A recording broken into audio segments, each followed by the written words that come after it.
Have I ever seen a period in my years as a mortgage guy, someone who lends money to people, that is similar to the period we're in now?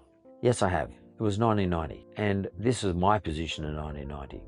In 1990, prior to that, I'd bought myself a property when interest rates were much lower. Inflation was starting to creep up. So in the mid-80s, I bought myself a property and interest rates were creeping up. But I had a mortgage and inflation got quite high. And as a result of that, the Reserve Bank at that time jacked interest rates up to 17%.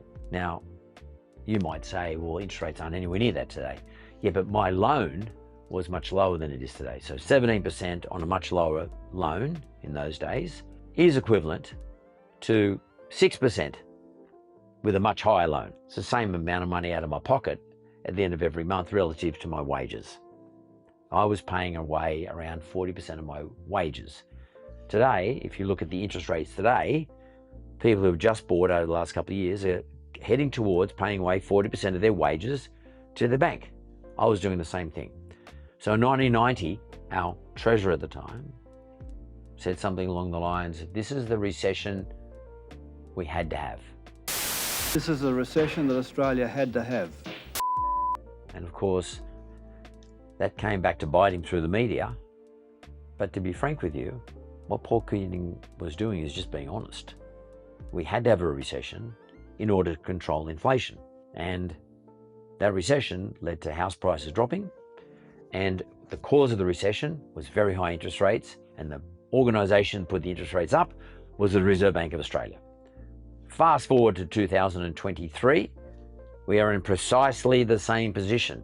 And there's going to be people out there who I feel dreadfully for, I can empathise for you, who are going to have to sell their property because they will not be able to afford the amount of money that's coming out of their pay packet to pay their mortgage as rates rise. Because you know why I know? Because I was one of them. I had a wife, I had 4 kids, and I had to sell my house.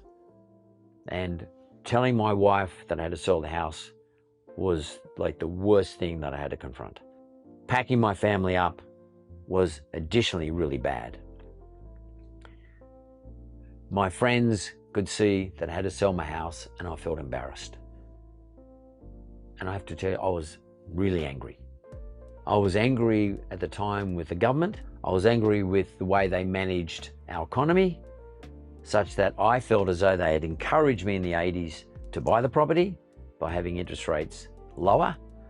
And then I felt as though by them jacking the rates up, it was no fault of my own. I wasn't someone out there spending money. I wasn't contributing to inflation. I had a mortgage and kids. That's all I spent money on. That's all I could spend money on. That's all I had. But I was angry with the government because the government's jacked up rates. Therefore, the banks jacked up the rates as well. And I was forced to sell. And it took me a long time to recover from that. And I never forgave the government. I never forgave what happened. I don't blame Paul Keating. He was a treasurer, but I certainly was not happy with the Reserve Bank at the time.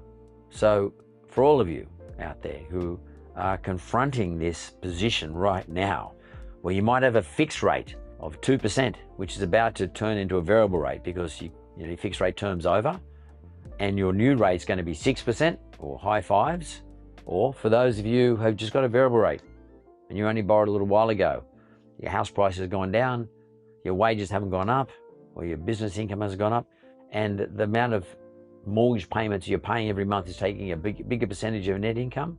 This stuff happens, and it happens in cycles, but the last time it happened was in 1990, but it happened to someone like me. And I know you'll recover. If you have to sell, you have to sell. Don't worry about it. Your family, your partners, your friends don't understand. Don't feel embarrassed. And by the way, if you're someone who's in that position and you think you might be able to survive, but you need to refinance or you need some advice, if you want it, if you want some help, send me a message. I've got thousands of brokers throughout Australia. I'll get someone to have a look at it. I'm not suggesting I want to refinance you, but I might not be able to help you. But if we can help you, we will. I'm not trying to get in your business.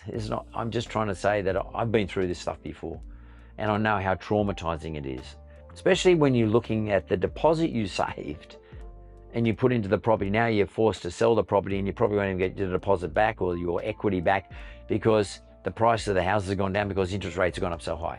It's a shit feeling. It's a bad position to be in. And as someone who loves to help people, you know, like buy their own home, buy their first home, I know how crippling that can be, particularly if you've got a young family.